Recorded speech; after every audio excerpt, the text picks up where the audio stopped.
The hall was grand, shining with colors from 100 different worlds. Flags of many species floated above, glowing softly. In the center stood Earth's ambassador, Eli Voss. He was an old man with gray hair and kind eyes. He didn't wear armor or carry a weapon. He only held a small black folder and a message of peace. The Galactic Council had gathered for this historic moment.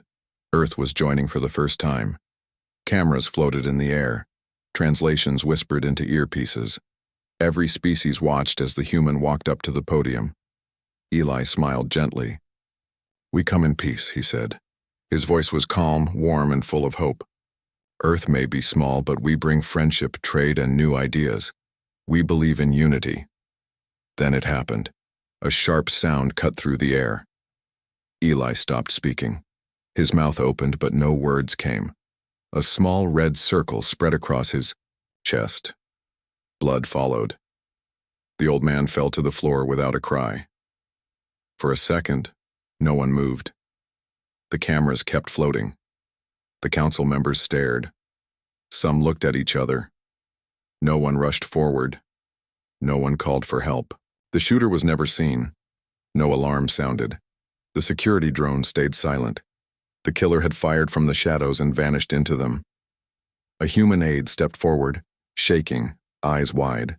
She dropped to her knees beside Eli. But it was too late. The ambassador was dead. And the council? They just watched. Later that day, Earth asked for answers.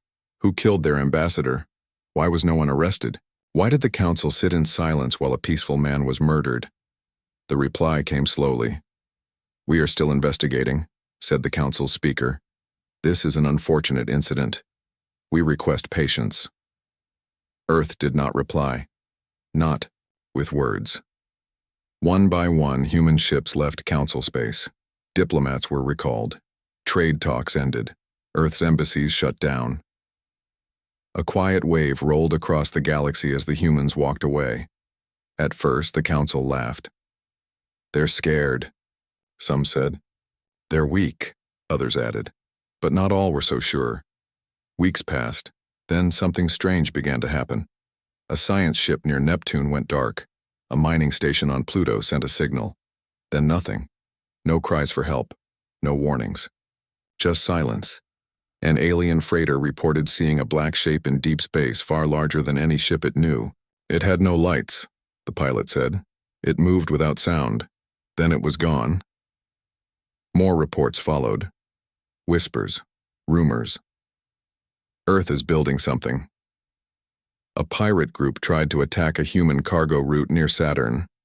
They never returned. All that was found was a small piece of metal floating in space. It had a name scratched into it. Voss. Panic started to grow. Some council members wanted to talk to Earth. Others warned against it. "Let them grieve," they said. "They'll come back." But Earth did not speak. Then came the signal. It arrived at the council's main station. It showed the moment Eli was killed. Over and over. Then a voice played. It was not angry. It was calm, cold, and clear. "We asked for peace. You gave us silence. You let our ambassador die. Now we give you something else in return. Remember his name, Eli Voss." Then the screen turned black. The council tried to respond. "Let us speak. Let us explain." But no message reached Earth. At the edge of human space, a strange new fleet appeared. No flags, no codes, just massive black ships that moved without sound. One alien scout ship came close. Its sensors showed strange energy readings. Then, in 1 second, everything stopped. The ship's lights went out. Its engines died. Its last transmission was only one word: run. The council finally grew afraid. A meeting was called. "We must stop them before they strike," someone shouted. "They are overreacting," another argued. So they sent a fleet, 500 ships. Their best, their strongest.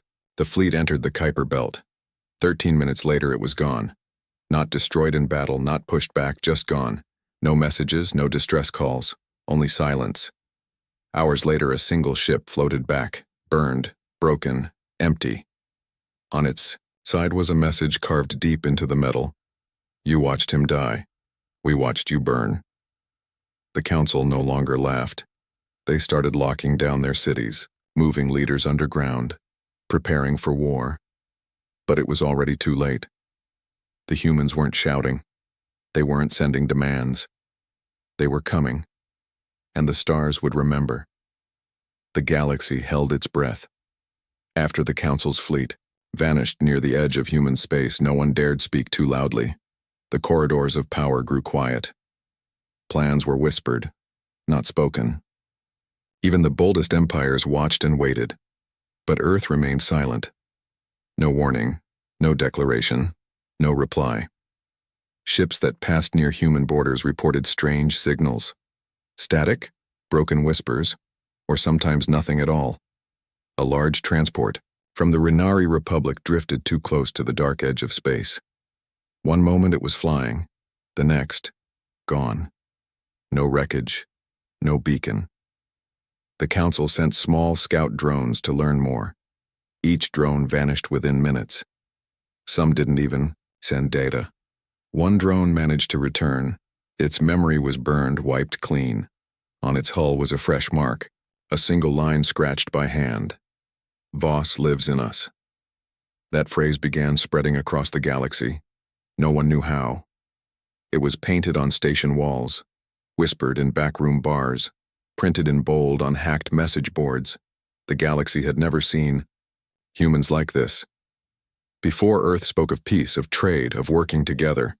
But now there was no voice, no smiles, only cold, endless silence. Inside the council chambers, the tension grew. General Yalvek of the Tharnak Empire slammed his fist on the table. We must strike again, crush their border worlds before they reach us. Ambassador Trellis of the Dorai League shook her head. You tried once. You lost 500 ships. And now? Nothing. There is no war. Only fear. They are waiting, said the old Greylick Prime. Waiting for us to move. Then they will burn everything. Back on Earth, humanity prepared. Not with speeches, but with motion. In the old shipyards on Mars, black vessels rose, no names, no signals. Their hulls seemed to drink in the light. Some were as long as cities, shaped like silent knives. Others were small and fast, designed for strikes, not defense. Every ship was born from loss. Every crew trained in silence. There were no medals, no songs, only the mission. One such crew stood aboard a ship called the Ember's Wake. Captain Mira Talon stared at the screen. Her face was pale, her eyes sharp. Target scans complete? Affirmative, said her first officer.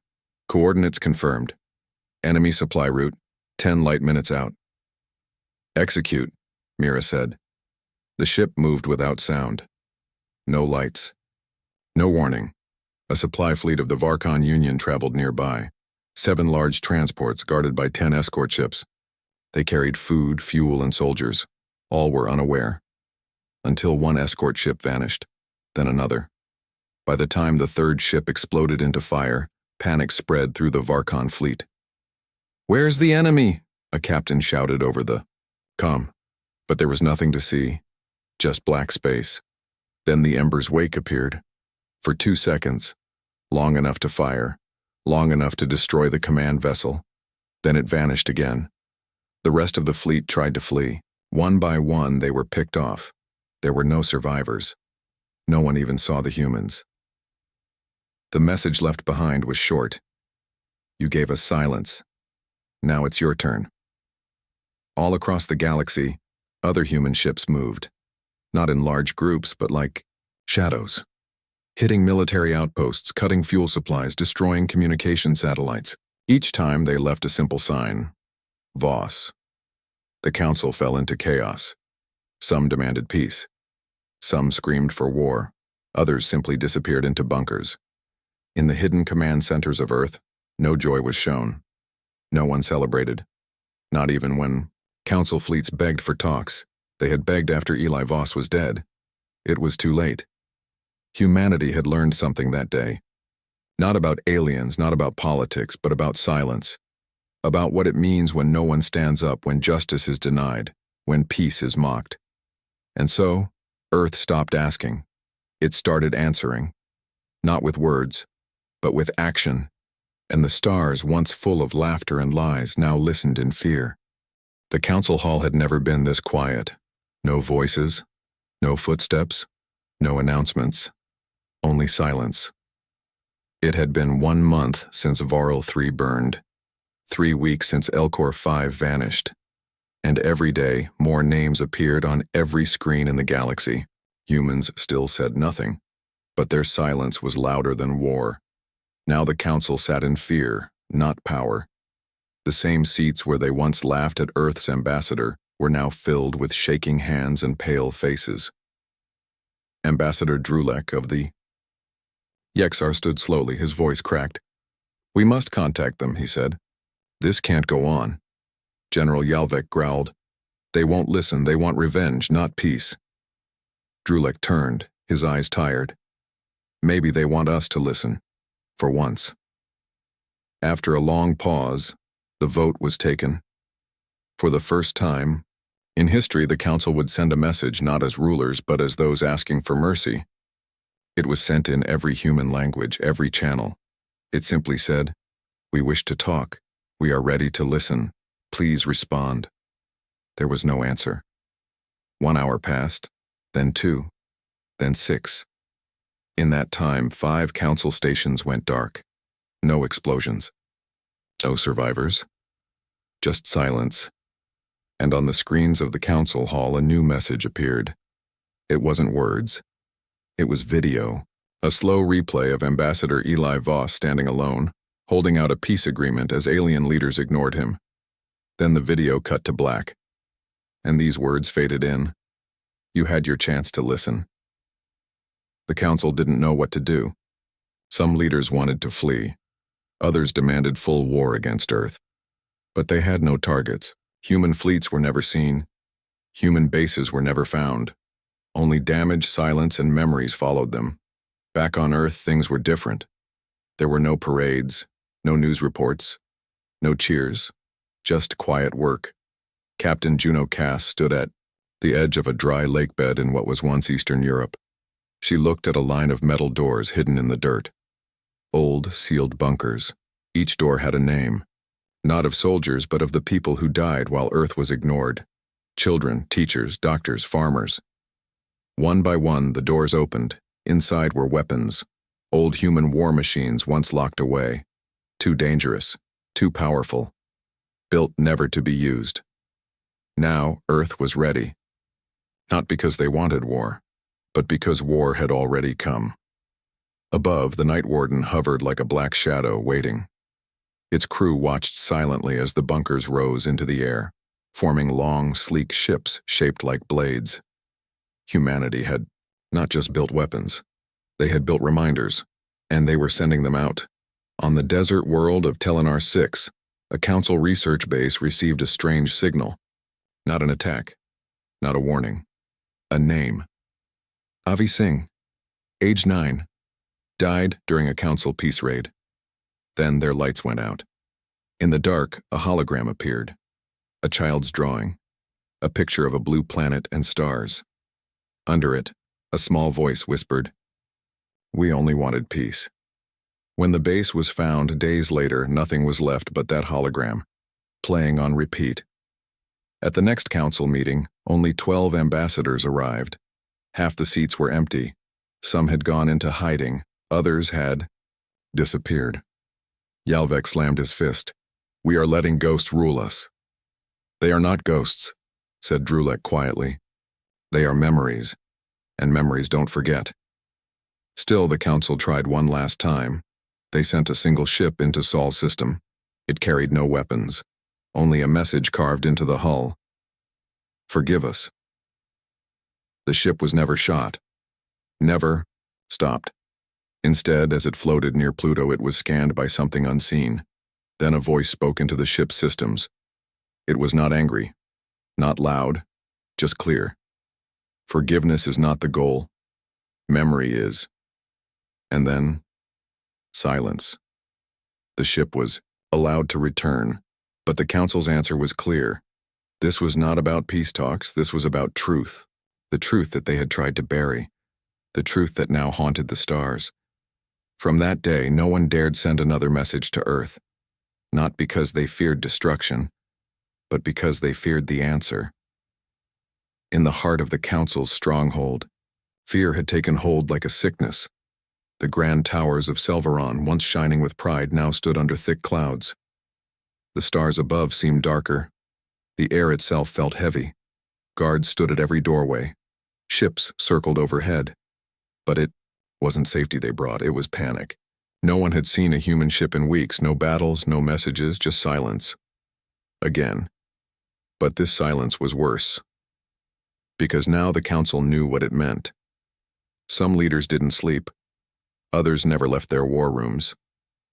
General Yalvek had grown, thinner, his eyes sharp and tired. His voice was now soft, always watching the shadows behind him. "They're planning something," he whispered to his guards. "They're waiting for the right moment." And he was right.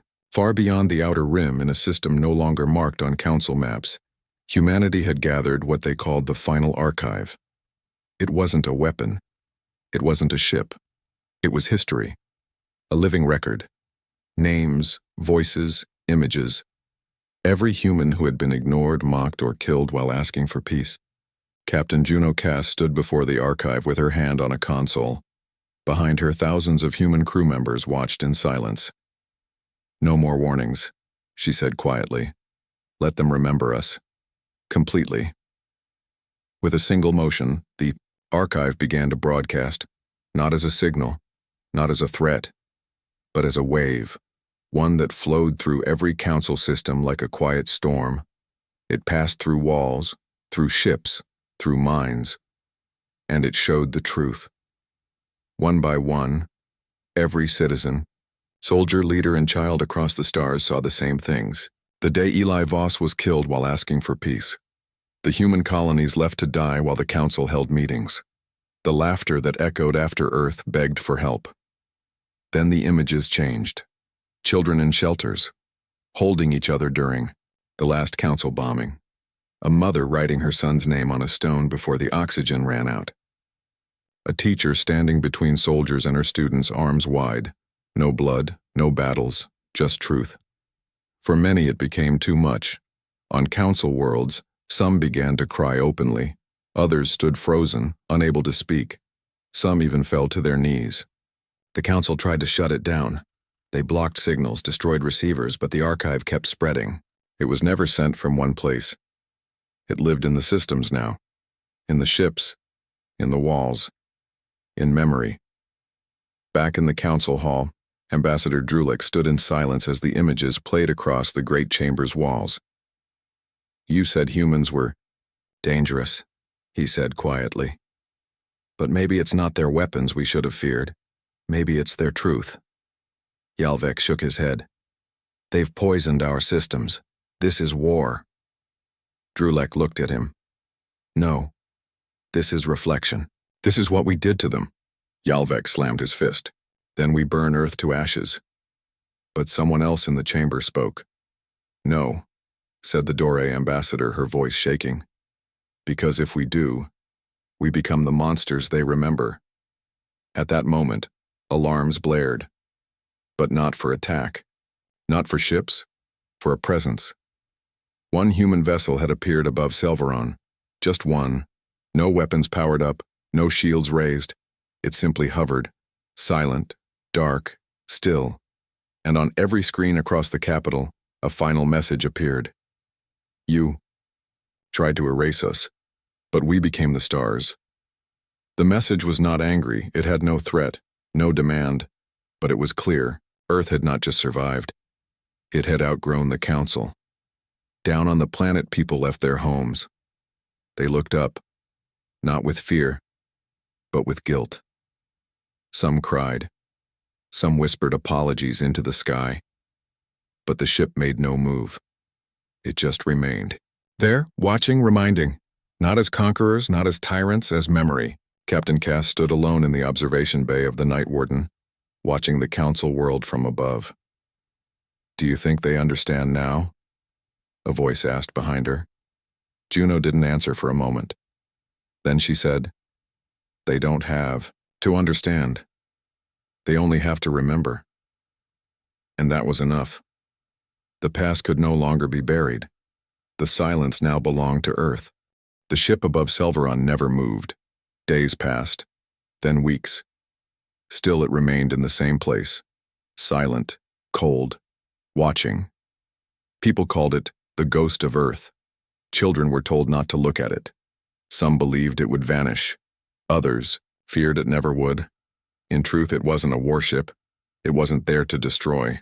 It was a message, a reminder, a shadow carved from truth. Inside it was empty. No crew, no weapons. Only one small room filled with recordings, images of Earth's past, voices of those who were lost, memories flowing through space. And still, the council waited. But no more. Attacks came, no more ships. Nothing. The war had stopped. But something had changed. On council worlds, statues were removed, history books rewritten. Monuments were built for the dead of Earth, not as heroes but as victims. On Yelkar Prime, a school was renamed after Ambassador Eli Voss. His final speech played each morning before lessons. We asked for peace. We were ignored. But we do not forget. The people were no longer blind. They remembered. And yet Earth still did not answer. No diplomats, no broadcasts, just silence, until the day a new figure entered the council hall. She walked in with no guards, no fanfare, no warning. She wore a plain Earth uniform, black with a silver line. No weapons. But the room froze when they saw her, because the last time a human stood here, he died.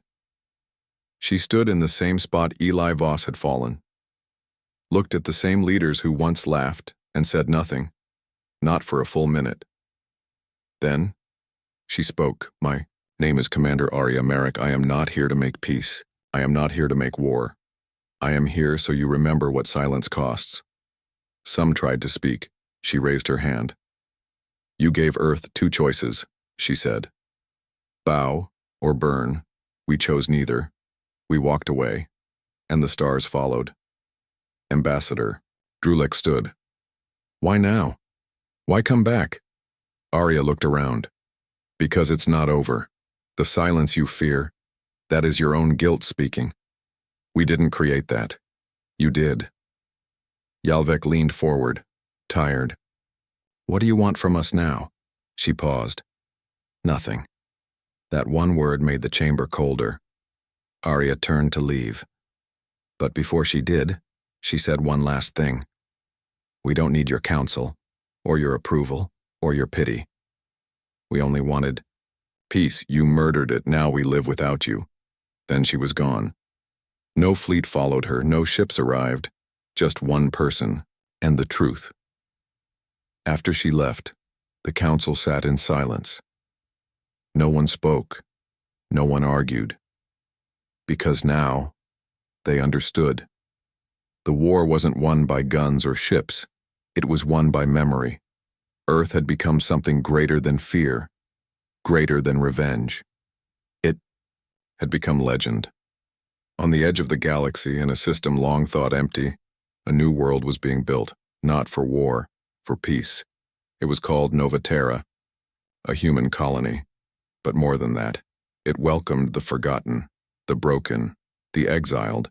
Aliens who once followed the council now followed something else. Not power. Hope. Captain Juno Cass stood at the edge of Nova Terra's main square. Around her, people worked together. Humans, Zalari, even former council citizens. Children ran across the stone paths. Artists painted the stars. Teachers read stories about Earth's history. This was the future Earth had always wanted, not ruled by force, not crushed by silence, but built by memory. Juno looked up at the stars. One of them blinked, a distant flare, maybe a message, maybe nothing. She smiled. The fire inside humanity, The one the council tried to kill had never gone out. It had simply moved, grown, and now it burned across the stars, not to destroy, but to make sure no one, ever, forgets again.